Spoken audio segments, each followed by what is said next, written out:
Well, let's stay in the US Capitol and bring in political analyst Eric Ham. Welcome back to the program, Eric. We know that apparently the US president's trip to Israel wasn't announced until it managed to secure guarantees from Israel for safe areas for Palestinians in Gaza that it was attacking, but also the provision of humanitarian relief.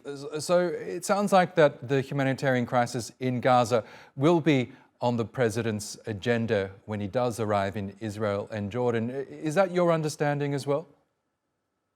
Oh, absolutely. I mean, I think what we're seeing here is President Biden recognizes that there is a delicate balance in how far to allow Israel to go, and recognizing that while Hamas is an organization that Israel has every right to take out, recognizing that there are many Palestinians and other individuals who have no connection or do not support Hamas. And President Biden and Secretary of State Blinken make clear that they want to ensure that people who are not connected to Hamas have safe passage out, and also that the humanitarian crisis does not grow wider. The United States recognizes that they want to try to keep as many of Hamas's allies on the sidelines. And by not allowing the humanitarian crisis to grow larger and wider, it doesn't give Hamas the narrative that it would want. And President Biden is, I think, very mindful of that.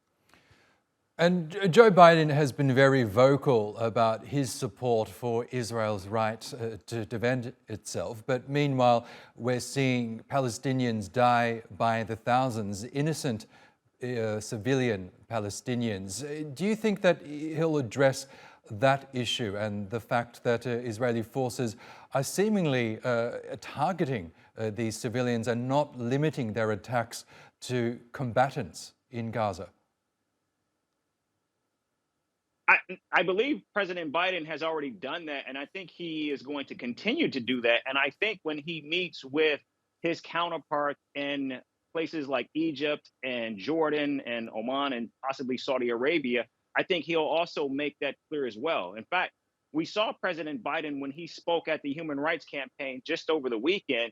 He spoke about the right for all people to exist. And I think what that was is a signal to Israel in terms of its approach. Oftentimes, we see Israel will usually become far more aggressive than the initial attack by Hamas. And I think this time around, because there are so many protests taking place in the United States where people are in support of the Palestinian people, I think while the United States has made clear that they will continue to stand with Israel, I think what we're seeing for the first time in a long time, particularly from the Biden administration, is a more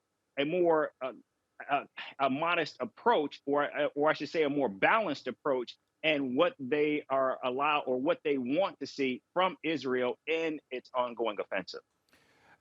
But how do you believe can Palestinians believe that the US is an honest broker in all this? We've heard many supporters of the Palestinian cause say the US is very much on Israel's side and might give a statement or two in support of Palestinians. But the US really isn't an honest broker in this conflict at this stage, is it? Because it is heavily on Israel's side at this point. Well, I think at this point, the United States also has skin in the game. There have been Americans that have died in this conflict. There have been Americans that have died at the hands of Hamas.